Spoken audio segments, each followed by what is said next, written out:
Hello, this is Sarah Braasch. Welcome back to my channel. So I wanted to make a brief video on what to do to get your Twitter account back if you are wrongfully suspended. And this is just going to be super brief. I just want to hit the bullet points. So my first bullet point, number one, take every strike seriously. It seems to be the case that you get 3 strikes and you're out. So do not take any of the strikes that you receive lightly. That's number one. Number two, if you get a strike or if on your 3rd strike you are permanently suspended by Twitter, do not immediately respond, even no matter how ridiculous the suspension is or the lockout or how ridiculous the strike was. Do not respond immediately. I believe that your first response is your one and only chance to actually speak with a human being, and afterwards you will be dumped into a terminable automatic loop from hell. And no matter how many times you appeal the suspension or submit another ticket, you will just get an automated response that says your account will not be restored, and that's it. So what you want to do is collect all of your evidence, take your time, collect your evidence, and make your first response really excellent and include all of the evidence which shows that your suspension or lockout or strike was wrongful. Okay? That's number 2.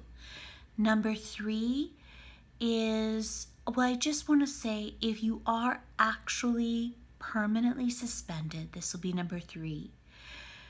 Just ask there are other options, there are other social media platforms. Depending on what you're using Twitter for, you may not necessarily absolutely have to have your Twitter account back. And it won't be easy to get your Twitter account back. Twitter's been really suspension happy, and they're kicking people off the platform left and right who stray even a hair from woke intersectional feminism dogma. That seems to be what is happening. So it might not be worth it was such a headache. It was such a hassle getting my Twitter account back, but I just feel like I still need my Twitter account to save my life and career, so I didn't feel like I had a choice. But you might have a choice. You might feel like you don't absolutely need to have your Twitter account back, and it might not be worth it. It's up to you, but that's just something to consider.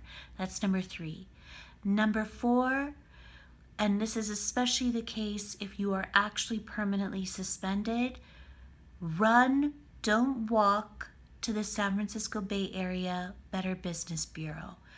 I would not have gotten my Twitter account back had it not been for the San Francisco Bay Area office of the Better Business Bureau. They were absolutely amazing to me, okay? So definitely take advantage of them. Especially what I would say is, if you are actually permanently suspended, collect your evidence, make your first response back super good, and include all of the evidence that shows that the suspension was wrongful. If your appeal of the suspension, of the permanent suspension, is denied, immediately, before you do anything else, immediately go contact the San Francisco Bay Area office of the Better Business Bureau and submit a complaint through them immediately. That is my advice. That's number 4. Number 5, Federal Trade Commission.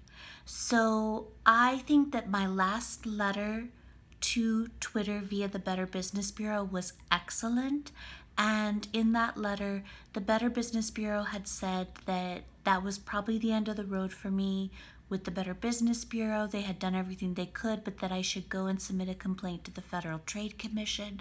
And in my last letter to Twitter via the Better Business Bureau, I said that I would submit a complaint to the Federal Trade Commission. And so I think before you do that, I think do go with the Better Business Bureau, but let Twitter know in your response to their response to your Better Business Bureau complaint.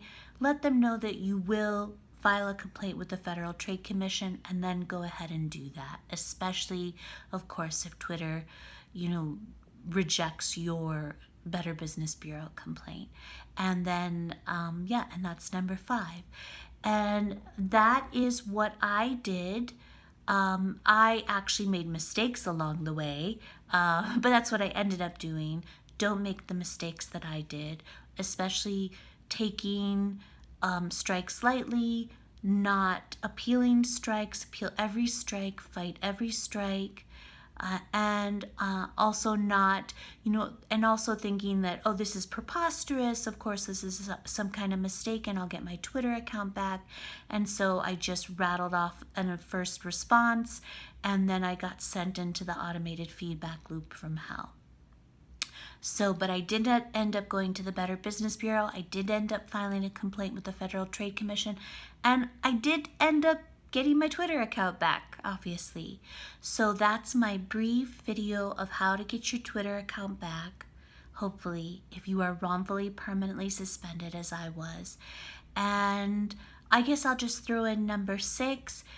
You have to just be determined and just don't take no for an answer.